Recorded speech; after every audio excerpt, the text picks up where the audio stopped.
Olá pessoal, nós vamos começar então falando sobre desenvolvimento infantil e nesse vídeo em específico sobre desenvolvimento e funcionamento do cérebro da criança.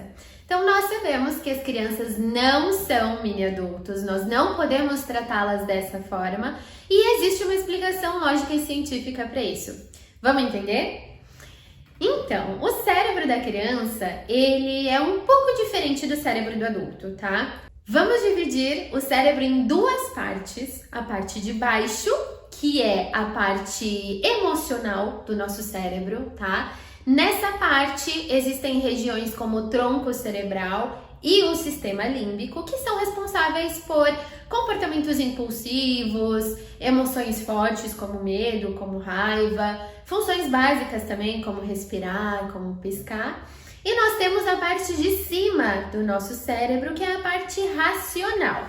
Nela está a região do córtex pré-frontal, essa região aqui da testa, e ela é responsável por habilidades importantes, né? Inclusive habilidades que nós admiramos muito nos adultos, como planejamento, como tomada de decisão, como autocontrole. Toda a parte que nos torna humanos, racionais, é o córtex pré-frontal que é responsável.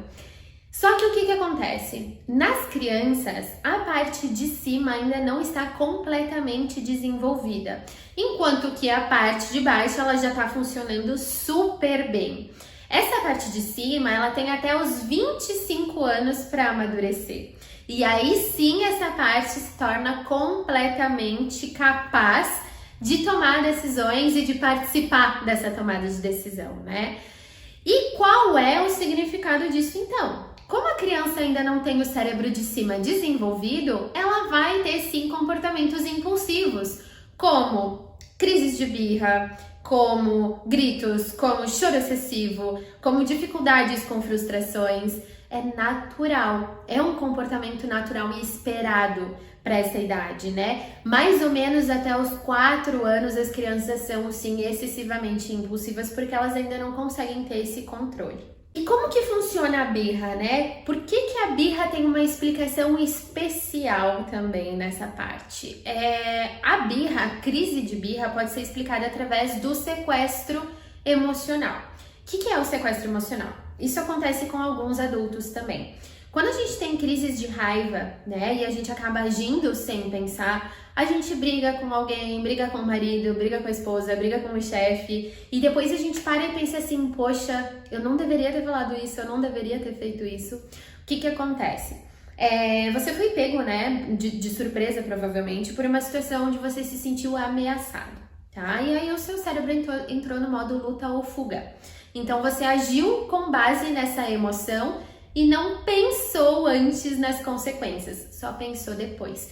O que aconteceu foi um sequestro emocional. Por quê? Porque o seu cérebro de baixo precisou ser ativado, né? O modo luta ou fuga, aqueles comportamentos impulsivos, eles foram ativados e desligaram o acesso ao cérebro racional. Isso acontece realmente, por quê? Porque lá no nosso passado, né, reações impulsivas, elas eram importantes para garantir a nossa sobrevivência. Porque o que acontece? Se eu me deparasse com um leão, né, eu não poderia pensar, será que esse leão é perigoso? Será que não é? Será que eu vou por aqui? Será que eu vou por esse lado? Porque eu ia perder tempo e isso poderia custar a minha vida. Então, por uma questão de sobrevivência, nós temos essas reações impulsivas de luta ou fuga justamente para que a gente não perca tempo na hora de fugir de alguma ameaça real, né? O nosso cérebro ele foi evoluindo, esse comportamento a gente não perdeu, a gente só somou a um comportamento, a um pensamento racional, né? Onde a gente é capaz hoje, enquanto adultos, de controlar esses comportamentos impulsivos, mas mesmo assim eles se fazem presentes em alguns momentos da nossa vida, né? Às vezes a gente perde ali o controle, né? Quando tem uma emoção muito forte. A diferença é que a criança passa por isso muitas vezes no dia. Porque se o que controla o nosso comportamento é o córtex pré-frontal e a criança ainda não tem essa parte desenvolvida, ela vai agir muito muito por impulso. É por isso que a gente precisa sim ter paciência nesse momento, porque a criança está entregando o que ela consegue. Às vezes a gente pensa que é manipulação, às vezes a gente pensa que a criança está só querendo testar, mas na verdade não, porque a criança não tem essa capacidade neural ainda de manipular um adulto. A manipulação está muito mais presente no comportamento do adulto do que na criança, né? Então a criança ainda não tem essa capacidade. O que ela precisa realmente é de um adulto que empreste o córtex pré-frontal dele para a criança solucionar aquele problema ou para ela conseguir compreender a emoção que ela está sentindo e acalmar, né, esse sentimento e não ter comportamentos assim tão impulsivos numa próxima vez. É por isso que a gente não tem que levar nada para o pessoal, nenhum comportamento infantil para o pessoal, porque a criança não está fazendo aquilo para te afetar. Ela está fazendo aquilo, ela está tendo aquele comportamento porque é o que ela consegue naquele momento. É a única forma de comunicação que ela tem, né? Isso faz com que a gente precise ter mais cuidado com as nossas expectativas. Então, nenhuma criança vai se comportar super bem o tempo inteiro, porque ela não é capaz. E também para tomar alguns cuidados com relação a levar realmente esses conflitos para o lado pessoal. Será que eu não sou uma boa mãe, por isso que a minha criança está fazendo birra?